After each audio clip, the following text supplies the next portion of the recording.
Mesdames, Messieurs, bonsoir et merci de nous retrouver sur Canal 2 International pour votre programme. L'invité de la semaine qui reçoit une magnifique dame aujourd'hui pour parler fiscalité. Vous le savez, la nouvelle loi de finances 2024 fait beaucoup jaser pour utiliser l'expression dans nos chaumières et on a choisi une expert fiscale agréée CEMAC pour donner des détails précis pour vous permettre de savoir de quoi il s'agit exactement. Madame Marlise Djenga, elle est donc experte fiscale agréée CEMAC que nous accueillons avec beaucoup de plaisir. Marlise, bonsoir. Bonsoir. Comment vous allez? Ça va, un peu fatiguée justement parce que comme vous dites avec tout ce qu'il y a comme travail au niveau fiscal en cette période, on a fort à faire en cabinet, donc un peu fatiguée mais ça va. Vous êtes toute belle avec cette touche africaine, ça ne vous quitte plus finalement. En tout cas moi je suis très ancrée dans la promotion du Made in Cameroun et j'essaye de promouvoir le savoir-faire local partout où je vais et je pense que ça devrait être la consonance générale. Je crois qu'il faut commencer par là, que chacun à son niveau essaye de vendre l'Afrique et je suis sûre qu'avec des petits efforts comme ça, on finira par avoir un impact beaucoup plus intéressant. Je rappelais donc que vous êtes experte fiscale, agréée CEMAC. Vous êtes également directrice de publication de valeur ajoutée, un magazine chargé de parler des entreprises, promotrice du groupe fiscal.com. S'il y avait d'autres choses à rajouter pour compléter un peu vos différentes casquettes, ce serait quoi? Ce serait déjà que je suis également très impliquée en matière entrepreneuriale au Cameroun. Comme action en responsabilité sociétale d'entreprise, le cabinet fiscal.com a un centre de gestion agréé qui au Cameroun encadre des petites et moyennes entreprises, des très petites et moyennes entreprises. Nous encadrons environ 300 PME et ce qu'on apporte à ces entreprises au quotidien, c'est déjà la défense vis-à-vis des arnaques, parce qu'on a beaucoup d'arnaques au niveau de l'administration sur le terrain. On essaye de porter pour ces entreprises des perspectives d'accompagnement avec le ministère des petites et moyennes entreprises qui est notre tutelle. On essaye également chaque année avec l'administration fiscale en fonction des secteurs d'activité de demander des assouplissements fiscaux pour ces entreprises.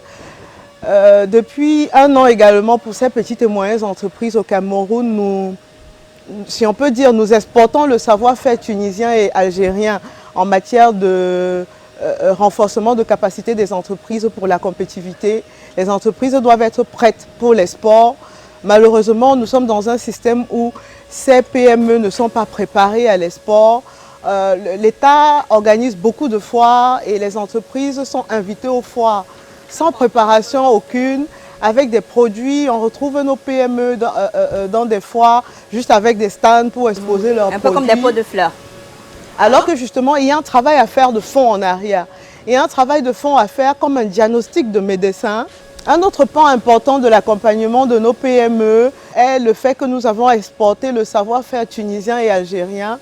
Pourquoi ces deux pays? Parce que ce sont des pays africains qui ont un peu le même contexte.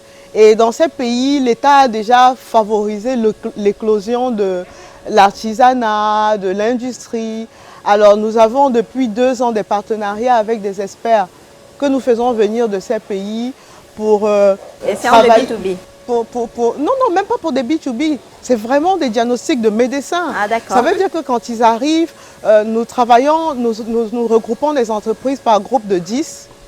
Ces entreprises viennent et passent des diagnostics de médecins. Ce sont des consultations qui durent au moins 3 heures, où on rentre dans la vie de l'entreprise, on comprend les failles. Et ces opérations vous permettent de vous rendre compte que les entreprises elles-mêmes ne connaissent pas leurs faiblesses. Vous êtes diplômé supérieur en option fiscalité, surtout fiscalité d'administration.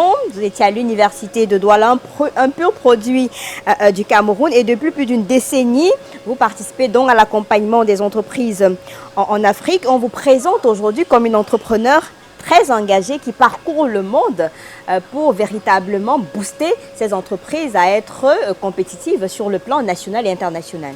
Oui, en effet. Le centre d'accompagnement des PME dont je suis à la tête essaye de porter les besoins des entreprises partout où on va. On a déjà l'avantage d'avoir le magazine qui a un fort impact en Afrique et qui nous donne un fort relationnel. Alors ce que nous faisons, c'est que partout où nous allons, nous essayons de voir pour nos PME comment est-ce qu'on peut les vendre. Quand on parcourt le monde, on essaye de voir quelles sont les opportunités qu'on peut ramener à ces entreprises, qu'est-ce que ces entreprises peuvent vendre à l'étranger, qu'est-ce que ces entreprises peuvent prendre à l'étranger pour devenir un peu plus forts, les partenariats que les entreprises peuvent faire entre elles. Ça, c'est notre mission, c'est l'une de mes missions. Et voilà quoi. Et en Afrique, on promeut le B2B. On pense qu'on est à l'ère du B2B. Les entreprises africaines devraient déjà se connaître. Quand vous parcourez l'Afrique, vous vous rendez compte qu'il y a des choses qu'on s'en va chercher en Chine, en France, qu'on peut trouver en Afrique. Et l'avantage de l'avoir en Afrique avec la zone de libre-échange, c'est qu'on a les droits de douane qui bientôt seront exonérés. Félicitations pour tout ce travail que vous abattez au quotidien et aujourd'hui on permet que vous parliez au monde entier sur ce que vous faites quotidiennement. Pour revenir donc justement à cette loi de finances 2024, l'État a introduit de nouvelles mesures fiscales et depuis là ça fait beaucoup parler. Certains sont un peu perdus, mais en tant qu'expert fiscal, quelle est votre appréciation de façon globale sur cette nouvelle loi des finances là? D'accord. Parlons de la loi de finances du Cameroun. Il sera important de préciser que la loi de finances du Cameroun, cette année, a créé du buzz à deux niveaux. On a d'abord la loi de finances, on a le début d'année qui démarre avec de nouvelles lois qui sont très impactantes et qui, pour ma part, avec notre environnement et nos façons de faire, créent un chamboulement dans la vie des entreprises. On vous dit par exemple qu'une entreprise qui fait des achats en espèces au-delà de 100 000 ne verra pas sa facture déduite. Ça veut dire que si vous faites un achat au-delà de 100 000 et en fin d'année, vous avez un gros bénéfice et vous voulez dire voilà la dépense que j'ai faite pour diminuer ce bénéfice, l'État vous dira non. Cette dépense a été au-delà de 100 000, vous ne pourrez pas la déduire, vous payerez l'impôt sur un gros bénéfice alors qu'en fait vous n'avez pas de bénéfice. Donc nous qui travaillons encore en système monnaie physique, on n'a même pas encore des réflexes. Mobile money chez nous fait même encore peur parce que parfois les transactions ne sont pas sécurisées. Donc voilà déjà une loi qui vient un peu chambouler. Au niveau de l'impôt sur le revenu, et ça touche un peu tous ceux qui sont sur Internet, qui sont sur Facebook, sur TikTok. L'État, cette année, a dit que les rémunérations perçues par ce type d'activité devraient payer un impôt sur le revenu de 5%. Alors, je profite justement de cette parenthèse pour attirer l'attention de nos influenceuses dans le sens... qui gagnent véritablement leur vie dans le sens entrepreneurial du terme. Souvent, les influenceuses, pour asseoir leur image, pour présenter leur crédibilité, se montrent des photos d'eux ou d'elles dans des jets privés, parfois dans des gros hôtels. Il faudra rappeler justement à ces influenceurs qu'il existe au Cameroun une taxation sur les signes extérieurs de richesse. Wow. Donc, ça veut dire que et l'État a des quotas. Si vous avez présenté aux yeux du monde que vous avez fait un voyage, l'État a un quota il multipliera le prix approximatif du billet du voyage pour estimer le coût de votre revenu. C'est quoi? Ils vont scanner maintenant les pages Facebook ou bien les pages TikTok et tout. Il y aura toute une procédure. Oui, il y a toute une procédure. Si l'État met ces mesures, ça veut dire que l'État affine. L'État en sous-bassement est en train d'affiner ses mesures de contrôle. Et affiner ces mesures de contrôle veut dire quand l'État dit « je viens contrôler l'île », on va en parler tout à l'heure pour son revenu.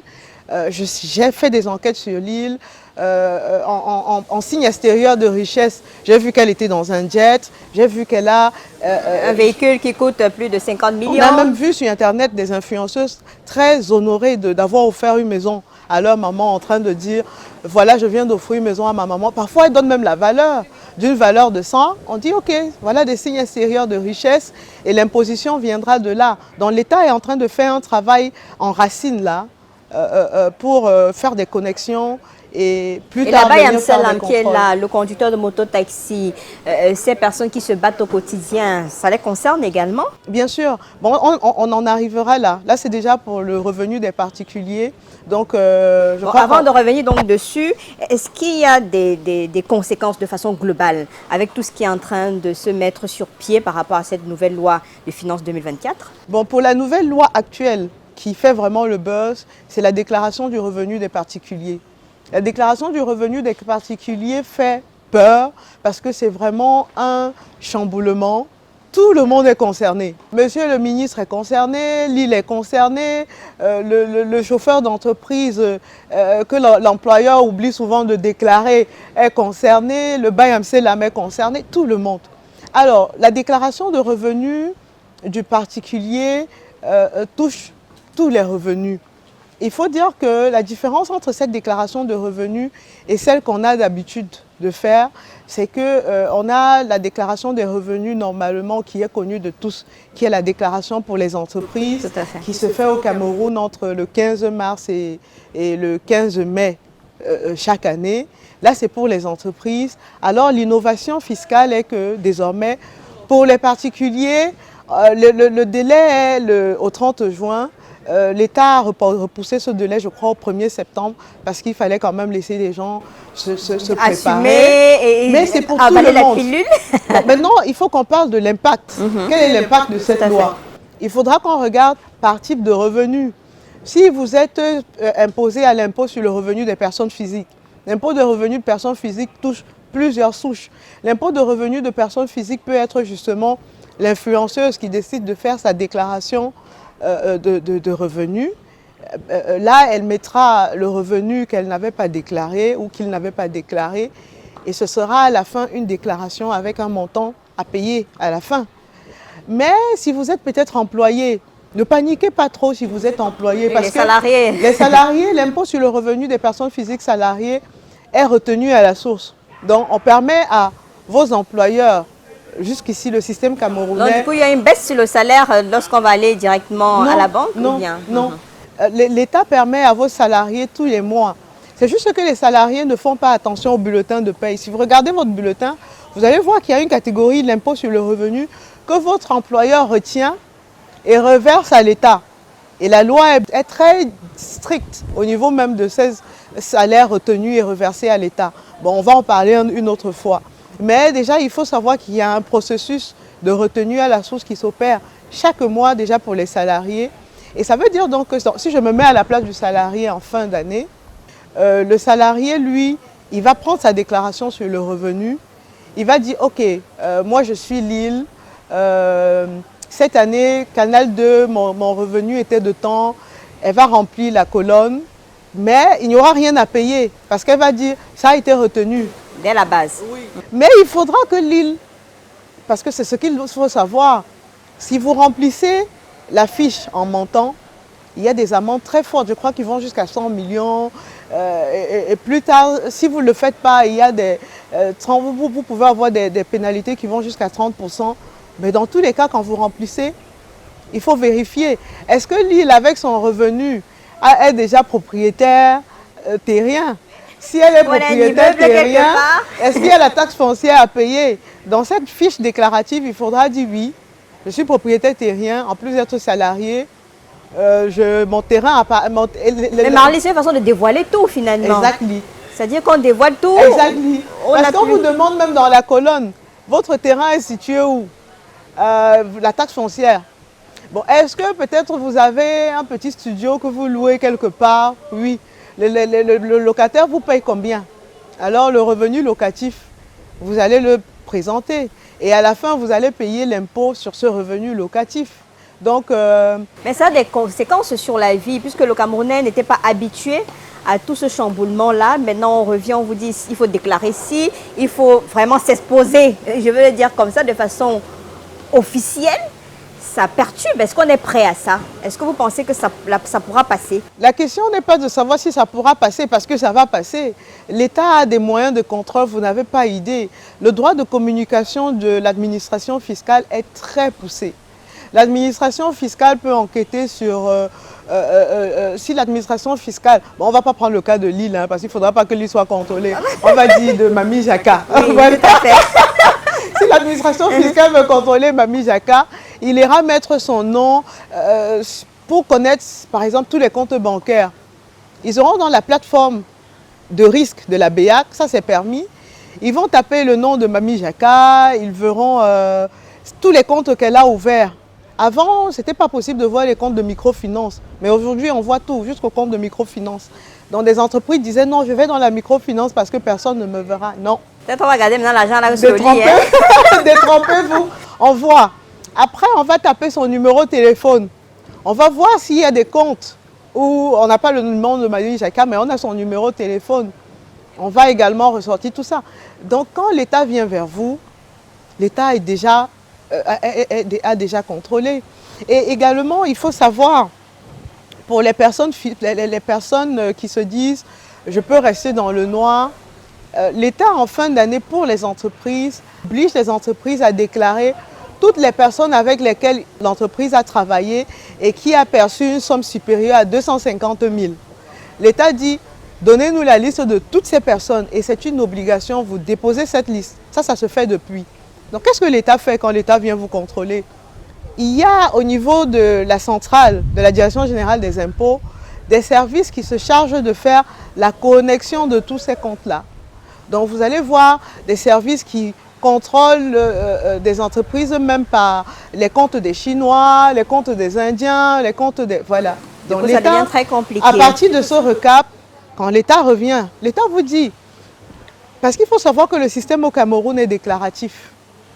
Vous déclarez en toute sincérité, l'État ne vous force pas. Mais lorsque l'État ira chercher tous les revenus qu'on vous a versés supérieurs à 250 000, l'État reviendra donc dans votre déclaration de revenus de particulier qu'on impose, qu'on est en train de faire maintenant. Et l'État va dire, est-ce qu'elle a déclaré le revenu là? Donc peut-être que Mamie Jacka a juste déclaré que voilà, je suis salarié. Tu n'as rien d'autre comme activité? Non. Et à la fin, dans la déclaration, il y a un endroit où on vous dit cocher pour dire que vous êtes vraiment, vous avez rempli tout. Vous n'avez, oui, voilà, de bonne foi, j'ai tout rempli. Et l'État vous dira plus tard, voici ce que voilà 500 000 qu'on vous a versé, mais on ne voit pas ça dans votre déclaration. Et à ce moment-là, vous payez les amendes. Vous payez les amendes. D'accord. Oui. Et justement, il y a cette taxe sur les revenus des personnes physiques. Ça fait beaucoup de bruit. On ne comprend véritablement pas de quoi il s'agit. Vous qui êtes expert fiscal, c'est l'occasion de dire aux téléspectateurs, il s'agit exactement de quoi? Comment ça se passe? Pour votre question, elle est pertinente. Et avant d'entrer dans le vif du sujet, je voudrais faire une petite précision entre l'impôt et la taxe. Oui, parce qu'on parle plus d'impôt sur le revenu. Et la petite différence qu'il y a entre l'impôt et la taxe, c'est que quand vous payez l'impôt, c'est pour couvrir plus tard les dépenses publiques. Donc psychologiquement, vous devez savoir, chaque fois que vous voyez impôt sur, le but final, c'est pour couvrir les dépenses publiques. Et généralement, quand vous entendez taxe, c'est pour une contrepartie, la taxe sur donc là, maintenant, c'est impôt sur le revenu des personnes physiques. Exactement. Voilà, mais Lille, là, c'est bien. Hein. Oui, c'est trop bien. Alors, donc, si on parle de l'impôt sur le revenu des personnes physiques, il y a plusieurs segments. Et les segments dépendent du type de revenu. Vous avez, comme je vous disais, la nouvelle loi qui dit sur les TikTokers, les gens sur Facebook, etc. Il y a l'impôt sur le revenu. Vous avez les salariés qui payent l'impôt sur le revenu. L'impôt sur le revenu des personnes physiques, tout généralement, des personnes qui n'ont pas de société, des personnes qui ne sont pas sous forme sociétaire. Généralement, c'est sur la forme établissement, quand vous allez voir des entreprises établissements. Et justement, si on revient au sujet qui fait le buzz, si vous êtes une entreprise qui est établissement, ça veut dire que votre patrimoine privé, c'est une entreprise individuelle, ça se confond à l'entreprise. Sur la déclaration de revenus actuelle des particuliers, la question que je me pose, c'est est-ce que ce particulier qui rentre dans le champ de la déclaration annuelle des DSF, comme on le dit, reviendra remplir sa déclaration de particulier? Non, je ne pense pas. Donc pour les entreprises qui sont sur le revenu des personnes physiques et qui ont la forme d'établissement, vu que votre patrimoine privé se confond à vous-même, la déclaration, si vous avez déjà fait une déclaration dans la période du 15 mai, comme la loi vous l'exige, si vous êtes dans un CDI, eh bien, vous n'aurez pas à remplir... Maintenant, il y a l'inquiétude sur le conducteur de taxi, conducteur de moto, la petite femme qui se débrouille au quartier et qui aujourd'hui, finalement, doit se retrouver en train de payer. Est-ce que tout ça concerne, comment ça se passe avec ces PME, ces personnes qui se débrouillent? Alors, le conducteur de moto, justement, ira remplir sa déclaration. Parce que vous dites qu'il gagne à peine 1000 francs, souvent par jour. Et le mois, parfois, c'est à peine 20 000. Comment ça se passait? Mais l'État, justement, voudrait que par civisme fiscal, qu'il aille sur la plateforme, qu'il dise je suis monsieur Tant, la plateforme va lui générer un numéro de contribuable, il va faire sa déclaration de revenus. L'objectif, finalement, c'est quoi à la fin de tout ça? Parce qu'on a l'impression qu'on est en train seulement d'asphyxier les Camerounais dans un environnement déjà assez complexe. Et on vient avec des impôts et tout ça, on se demande mais finalement comment on va faire? Bon, c'est vrai que ça a l'air stressant, mais lorsqu'on est accompagné, ça ne l'est pas. Donc, si vous êtes accompagné, le conseil fiscal, votre conseil saura justement vous guider, saura vous montrer ce qu'il y a lieu de faire pour ne pas avoir d'impact négatif demain. Donc moi, je conseillerais simplement à tous ces particuliers de se rapprocher d'un expert ou de se rapprocher d'un centre des impôts. Bon, mais peut-être vers le centre des impôts. Désolé, hein, l'administration fiscale. Peut-être l'administration va les stresser là-bas pour... mais vous pouvez aller vers un centre de gestion agréé, vers un conseil fiscal. Le but ici, c'est de vous montrer l'impact de cette loi parce que chacun aura son impact en fonction de sa vie, en fonction de sa particularité. Donc il vaut mieux aller vers un expert qui vous dira voilà exactement quel sera l'impact sur votre vie, voilà comment vous devez procéder à votre déclaration pour éviter des soucis plus tard. Marlise, quand je préparais cette émission, il y a une question de téléspectateurs par rapport à la taxe foncière et l'impôt sur le revenu foncier. Puisqu'il y a beaucoup de problèmes aujourd'hui avec le foncier et il y a une taxe. On fait comment? Il s'agit de quoi? Bon, en ce qui concerne la taxe foncière, il faut dire que la taxe foncière concerne, vous pouvez être propriétaire d'immeubles, propriétaire de biens non bâtis, vous êtes concerné par la taxe foncière. Les contribuables généralement se disent qu'il faut attendre d'avoir le titre foncier pour payer la taxe foncière, mais non. Si votre procédure d'immatriculation est en cours, sachez que l'administration vous exigera la taxe foncière en tant que propriétaire de fait. Donc l'administration dira, vous n'avez pas encore le titre, mais quand on se renseigne, c'est vous le proprio, donc payez la taxe foncière. Et la différence avec le revenu foncier, même au niveau des paiements, la taxe foncière touche donc la valeur de votre bien et son taux est de 0,1%, alors que l'impôt sur le revenu locatif touche le produit du loyer. C'est quand vous percevez le loyer que vous déclarez le revenu locatif et le taux est calculé différemment. Vous avez un abattement forfaitaire à faire. La procédure est vraiment différente. Il y a justement qu'après la publication de cette loi de finances de 2024 avec tout ce qu'il y a comme impôts et modifications, il y a des syndicats qui demandent une suspension avec effet immédiat de l'application des mesures fiscales aux revenus des salariés contenues dans la loi de finances. Vous comprenez, vous qui êtes sur le terrain pour la sensibilisation, vous comprenez cette jeune-ci, la jeune des syndicalistes qui demande d'annuler complètement avec effet immédiat l'application des mesures fiscales aux revenus des salariés. Bon là oui, la réaction du syndicat c'était par rapport aux innovations de la loi de finances en janvier. Pourquoi? Parce que l'une des innovations marquantes c'était que, je vais le dire en français simple, l'administration disait nous on veut l'argent, nous on veut l'impôt sur le revenu là. Donc quand on voudrait même augmenter les bases de calcul, on veut augmenter l'assiette de l'impôt où on prélève l'impôt du salarié. Donc ça veut dire que Si dans les avantages de votre salarié, il y a un gardien, il y a une quote-part de ce montant qu'on verse au gardien qui va rentrer dans sa base de calcul de l'impôt. Il y avait le gardien, il y avait 3 éléments. Les domestiques, voilà, il y avait voilà, qui revenaient dans la base de calcul. Alors le syndicat s'est dit, ah mais non, ça va asphyxier le salarié. Et je crois que ça a eu un bel effet parce que le ministre a suspendu. Et justement, on attend une circulaire du ministre pour recadrer cette loi. Donc, Alors, Marlise, pour terminer, comment éviter l'acharnement fiscal? Moi, je le dis toujours à mes entreprises. Et comme maintenant, avec le nouveau système, on a les particuliers qui rentrent dans le jeu. Moi, je dis toujours, pour éviter l'acharnement fiscal, comportez-vous tous les jours comme si vous serez contrôlé demain. Et pour cela, ça implique l'anticipation. Quand vous anticipez, vous n'avez pas de problème. Je dis souvent aux entreprises, vous n'avez pas remarqué que parfois quand vous êtes en retard, vous avez l'impression qu'il y a trop d'embouteillages sur la route. Vous voyez, quand vous êtes en retard, voilà, ça ne circule pas, c'est stressant. C'est exactement, c'est pareil avec le fisc.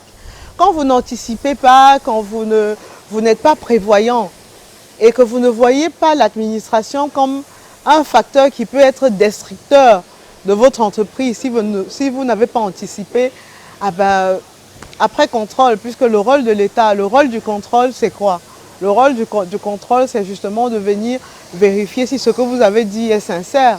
Après contrôle, les redressements seront colossaux. Et ce sera très compliqué. Et ce sera très compliqué. Alors Marlise, qu'est-ce que vous pouvez donc dire à ces entreprises, ces particuliers, ces salariés, ces débrouillards qui sont appelés aujourd'hui à payer leurs impôts, à être corrects avec le fisc? Ce que je vais leur dire, c'est que la déclaration des revenus de particuliers peut être une déclaration récapitulative pour ceux qui avaient déjà des impôts retenus à la source, peut être une déclaration avec des montants à payer pour ceux qui, justement, pendant la déclaration, reveillent des aspects de leurs activités qui n'avaient pas été déclarés au préalable.